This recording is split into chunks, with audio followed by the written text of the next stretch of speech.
Oke. Halo teman-teman semua. Video kali ini agak beda. Ini bukan video vlog, bukan video vlog aku di Boston atau di manapun. Ini juga bukan video aku untuk menjelasin sesuatu tentang ISMA atau tentang kuliah atau gimana. Video kali ini agak beda karena aku cuma pengen cerita aja dan aku akan sangat senang kalau misalkan teman-teman mau dengerin. Jadi beberapa waktu lalu aku harus karantina di sini di Boston University karena roommate aku positif dengan virus yang satu itu. Dan ini posisinya aku baru vaksin sekali di sini. Jadi kayak sekali di Indo dan sekali di US, dan itu dua-duanya, kedua vaksin tersebut jenisnya dan manufakturernya beda. Nah, intinya adalah kalau teman-teman punya vaksin yang berbeda atau vaksin campuran di sini, kayak aturan dari state-nya Massachusetts sendiri mewajibkan teman-teman untuk karantina kalau teman-teman adalah close contact, meskipun setelah tes teman-teman negatif. Jadi itu yang terjadi ke aku. Kalau teman-teman ada yang nonton video yang aku bikin pas ulang tahun aku, harusnya teman-teman udah tahu sih yang aku maksud apa. Buat yang belum nonton, aku kasih somewhere di sini. Sebenarnya aku benar-benar ngerasa marah dan kecewa banget karena waktu yang harusnya bisa aku habiskan untuk kuliah, jalan-jalan, bersenang-senang, explore dan lain sebagainya, ibaratnya jadi sia-sia karena harus aku habisin untuk karantina selama 1 minggu. Tapi aku pikir ya udahlah ya, daripada terus-terusan marah-marah dan bete dan gimana, mendingan aku coba untuk dokumentasiin pengalaman karantina aku sebisa mungkin supaya teman-teman tuh bisa tahu kalau karantina di US, di BU tuh kayak gimana, dan ya supaya aku punya kesibukan juga, dan pada akhirnya supaya aku bisa share experience ini ke teman-teman sih. Nah, tapi mending aku tunjukin dulu aja nih.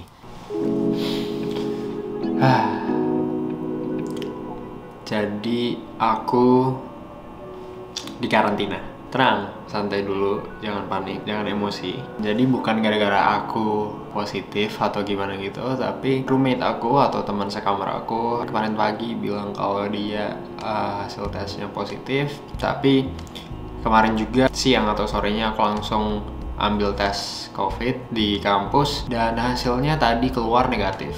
Karena vaksin yang aku ambil itu 2 dicampur, jadi kayak dose pertama aku ambil AstraZeneca, terus dose kedua aku ambil Moderna. Menurut peraturan negara bagian Massachusetts, aku harus dikarantina 7 hari. Buat hari ini mungkin aku akan coba untuk kasih teman-teman semua room tour dari tempat ini. Oke, jadi bisa dilihat di sini. Ini meja aku. Ini lampunya aku tidurin buat lighting ke wajah aku tadi. Cuma ini mejanya mirip sama apa yang aku punya di dorm. Jadi ya udah cukup terbiasa lah. Di sini ada drawers yang banyak itu. Di sini juga ada drawer tengah. Belum aku isi apa-apa sih. Barang-barang aku belum aku pindahin. Gak tahu juga mau dipindahin atau enggak karena cuma 7 hari kan di sini. Terus ke kamar dulu kali ya. Anehnya nggak tahu kenapa di sini kamar tuh kayak gelap banget gitu. Jadi kayak satu-satunya pencahayaan cuma dari jendela ini. Sebenarnya ada light switch di sini, ada saklar, cuma nggak ada yang nyala, tetap aja mati. Nggak tahu juga ini sebenarnya apakah itu lampu, aku juga nggak tahu juga ya. Aneh lah pokoknya ini. Sini kamarnya mungkin nggak tahu apakah sengaja dibuat gitu atau gimana. Ini spraynya aku pasang sendiri, makanya jelek. Tadi datang ke sini dalam keadaan terbungkus gitu. Jadi kita harus pasang sendiri, itu bantal, selimut, ada 2 mereka kasih, mungkin karena udah mendekati musim gugur juga jadi takut dingin. Ini anduk buat mandi. Terus ini tuh kayak layanan laundry gitu kalau misalkan kita butuh, karena kan kita di sini nggak bakal dibolehin keluar, jadi nggak bakal dibolehin mengakses laundry atau apa, maksudnya ruang laundry, mesin cuci, kita nggak bakal punya akses ke sana.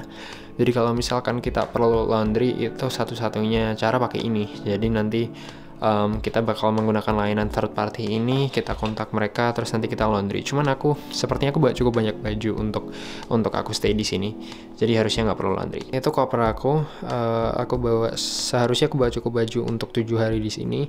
Itu ada 2 buku yang rencananya aku selesaikan selama karantina ini karena nggak tahu mau ngapain lagi selain belajar dan ngerjain beberapa hal. Cuma kayak karena nggak bisa jalan-jalan, nggak bisa ngapa-ngapain, jadi kayak ya udahlah mau gimana lagi gitu kan. Jadi itu kamarnya biasa aja, emang gelap. dan gloomy dan aneh. Ini area pantry, area dapur. Sebenarnya mereka di sana mereka punya microwave, itu kompor, itu oven. Cuma nanti yang akan banyak kita gunakan adalah microwave karena mereka nggak punya alat masak, alat buat nyiapin makanan itu cuma limited banget. Jadi kita nggak bakal bisa pakai kompor sama oven. Di atas ini sebenarnya tadi udah aku keluarin. Di sini ada semacam biohazard bag gitu. Kenapa biohazard? Karena oh ya by the way itu mentega banyak di background. Emang belum aku beresin. Nah ini, jadi di sini ada kayak buat kita swab test gitu. Jadi nantinya kita akan ngelakuin swab test kita sendiri. Terus setelah kita selesai swab, nanti hasilnya akan kita taruh di luar pintu ini dan akan ada yang ngangkut dari situ. Cuma aku belum dapat instruksi juga kapan harus melakukan ini. Yang aku udah tahu caranya sih, udah terbiasa juga karena ketika kita tes di kampus itu emang kayak gini. Jadi alatnya dikasih, terus kita ngelakuin tes sendiri di tempatnya, langsung ditutup, dikumpulin, dan cepet banget, nggak nyampe 5 menit, mungkin cuma 2 menit gitu selesai. Oke, jadi barusan saat aku sedang merekam video ini, tiba-tiba ada paket datang, ada yang ngetuk pintu, terus kayak dia ngasih makanan lagi, dan makanannya kurang lebih sama. Iya nggak tahu sih, ya kayaknya ini ada roti, ada apa nih? Apa nih? Vegetable banh mi, ada crackers, ada apa nih? Sama, ini aku udah punya, udah dikasih tadi. Oh, tapi di sini, di bawah sini, bentar. Nah, di bawah situ ada banyak makanan-makanan kayak makanan ready gitu, makanan segar yang microwavable sepertinya. Jadi nggak tahu kenapa aku udah punya roti banyak banget sih, nggak tahu gimana ngabisinnya. Ya udah gitu. Intinya semoga kedepannya bisa lebih bearable dan aku betah tinggal di sini dan aku bisa cepat balik ke dorm aku yang sebenarnya.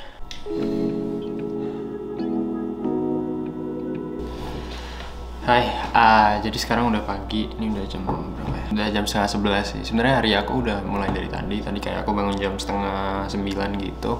Karena pagi ini aku harus take over akun Instagramnya Isma RI. Jadi kita ada Q&A di sana dari Isma Boston.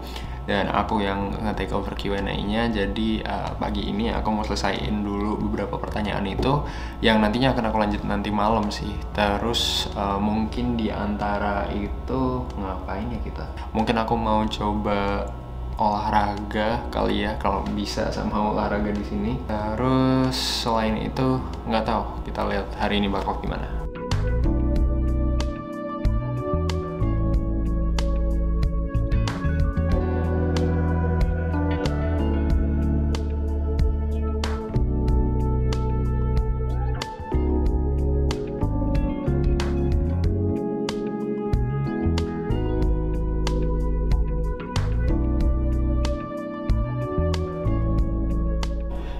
Jadi sekarang aku mau olahraga dulu karena nggak tahu lagi, kayaknya itu salah satu cara untuk menjaga kesehatan mental aku biar nggak semakin gila. Kalau biasanya sih aku olahraga di Fittrack sama teman-teman juga, jadi kayak ada gym gitu, alatnya lengkap banget, cuma karena karantina ya nggak bisa kesana. Terus kayak ya udah, mungkin aku bakal coba olahraga di belakang situ aja. Agak kotor sih, cuma gimana, karena nggak ada mat juga, aku nggak punya yoga mat atau workout mat juga. Biasanya kalau di Fittrack kayak tinggal ngambil gitu, ada banyak, tapi ya udah mau gimana lagi lah ya. Jadi aku mau workout dulu.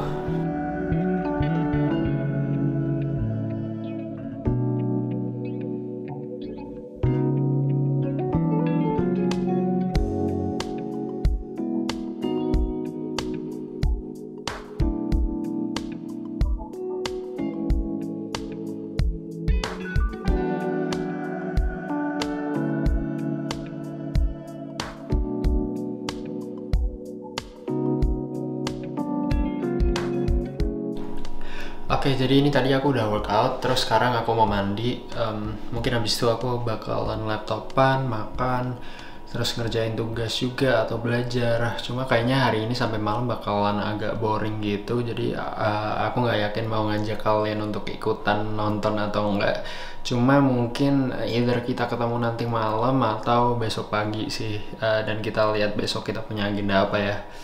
Dadah. Awalnya emang kecewa dan marah banget sih, tapi Netflixan, olahraga, terus juga teleponan sama teman-teman yang Isma Bio yang lain yang ada di sini itu cukup menghibur aku sih. Meskipun begitu, nggak tahu kenapa hari ke-5 atau ke-6 tuh udah jadi susah banget sih buat aku. Maksudnya itu udah nggak tahu kenapa jadi susah banget buat aku.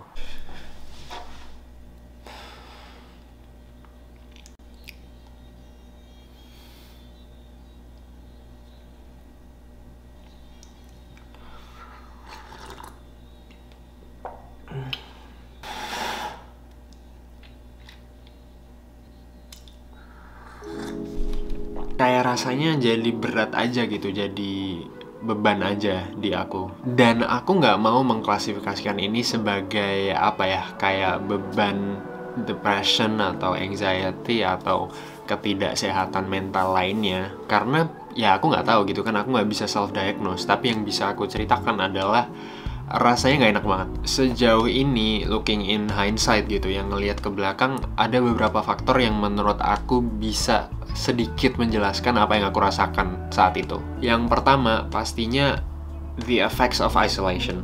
Ngabisin waktu 7 hari di sebuah kamar sendirian itu nggak mudah. Apalagi pas itu aku dapat kamarnya tuh yang kayak menghadap ke bangunan lain gitu. Jadi kayak di jendela luar aku tuh ada alleyway, kayak ada gang gitu, terus ada bangunan lain. Yang itu artinya setiap aku melihat keluar jendela tuh nggak ada pemandangan yang berubah, nggak ada kayak pohon yang berhembus atau orang yang lewat atau mobil lewat, nggak ada. Jadi selama aku karantina di situ, satu-satunya pemandangan gerak yang aku lihat adalah orang yang tiap hari nganterin makanan ke depan pintu kamar aku atau ngambil sampah di depan pintu kamar aku, dan itu aja nggak bisa ketemu langsung kan, cuma bisa ngintip dari kayak lubang fish eye yang ada di pintu itu. Ada di situasi kayak gitu tuh rasanya nggak enak banget, karena kayak ya kita sebagai manusia tuh butuh stimulan eksternal gitu kan, kayak external stimulation gitu, dan saat itu aku nggak dapat sama sekali. Yang kedua, menurut aku fenomena atau rasa FOMO atau fear of missing out juga ambil peran di sini. Jangan salah tangkap, aku juga bukan orang yang kayak harus selalu update, ngikutin apa yang terjadi di luar sana. Kayak aku bukan orang yang harus selalu ngikutin tren, etc. etc. Nope, sama sekali bukan. Cuma kali ini situasinya berbeda. Kali ini aku dapat kesempatan sekali seumur hidup untuk tinggal di Boston selama 4 bulan atau 5 bulan.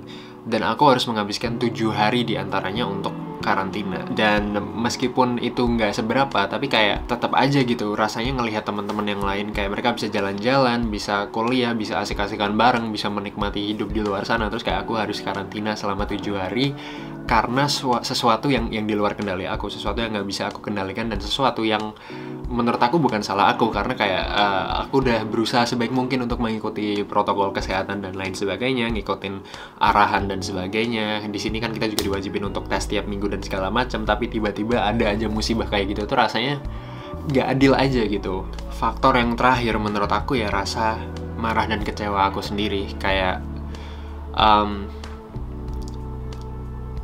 kayak rasanya dicurangin aja gitu, karena aku nggak melakukan kesalahan apapun kan.